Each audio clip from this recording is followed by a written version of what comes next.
This is the unit I'm using. It's a 12 volt to 24 volt converter rated at 10 amps. And then I'll be using two of these inline fuses, one for the voltage coming in and the voltage coming out. I'll be using a 10 amp for the input and a 5 amp for the output. And there they are. And then I'm just going to cut it right here in the middle. So it'll look something like that.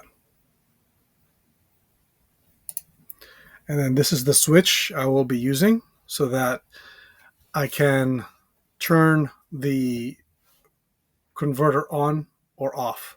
So it's not always on when I'm not using it.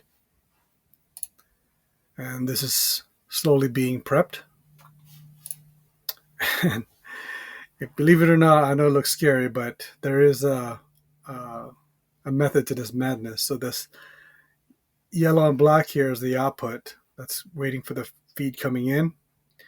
And then this red is the input, which goes to this switch, which then goes to this yellow, which then goes to this fuse. And then this connects to the battery. And then the negative from this switch just goes to the negative this device there. And this is another view of it. What will be happening is my device that I need to power up will connect to here. And then from the trailer, the negative will go here to the middle one. And then whatever I'm cutting from the battery will go to the middle one, and it'll continue on to this one. And then the black one will be to the negative side of it. And then the positive here will come from the battery, and then will continue on to wherever it was going. And this is the input plate that I used on the side of the bed. So this is what I did here. From the Airstream, the white is the negative. So I'm looking at this original one here. Purple's the positive. So I took the negative and spliced it there. So the white, the black one, this one that I'm holding here, goes to this switch here. And then the other black goes to this guy. And then the other white just goes back to the main. I haven't put any fuses yet. Then the positive, the purple from the main just goes there, and then the red goes to my switch, which then goes to the fuse, and then goes to the switch, so that when I turn this on, this will energize. This guy here, that's a step-up adapter. Now I put in a 10 amp fuse because the device I have only requires 3, and this is a 20 amp max. So I'm just going to put in a 10 amp fuse. Then here's the switch.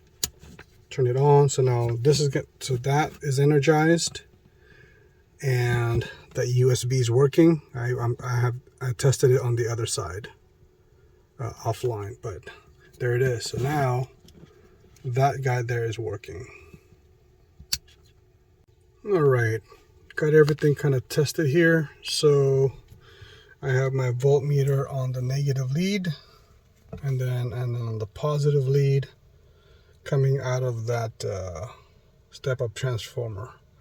And you can see the voltage is 0 or whatever that is. So then the minute I hit this on, if I can back up here, turn that on, that jumps up to 24 volts, which is what my power supply needs. So now that guy gets energized, and when I'm not using it, I just turn that off. And I noticed that this does take a while for it go to all the way down to 0. It took at least, I don't know, 2-3 minutes, maybe more. But it does get down to 0.1. But that way now, the medical device, the only thing I'm missing is going to be I'm going to drill out a hole here for the quick connect to plug into the device. But so far that's what it looks like. I'm probably gonna mount this guy to the back wall like so, only because I measured it. I don't have enough clearance to mount it sideways like this on this side, and if I put it on the floor like this, it doesn't clear it. One, the drawer's gonna hit it, and this is too tall. I was thinking of putting it on top as well, but again, I ran into the same issue that the drawer's gonna hit it even if I do it this way. So my only option is to mount it to the back wall. This is the final look of what it looks like inside the middle drawer. I have a 25 rear twin, and this is in the middle. So I just screwed it here, I don't know, 1/4 inch, and then I made this so that way this whole thing can, I don't know, bounce around without having to, it's not going to cut anything. There's no stress point on anywhere. I just grouped the inputs together, grouped the outputs together, and it's got a free rein to move around. From the outside, this is what it looks like. So I have a quick connector right here, and I can just plug that in like so, and then there's my switch. Turn that on.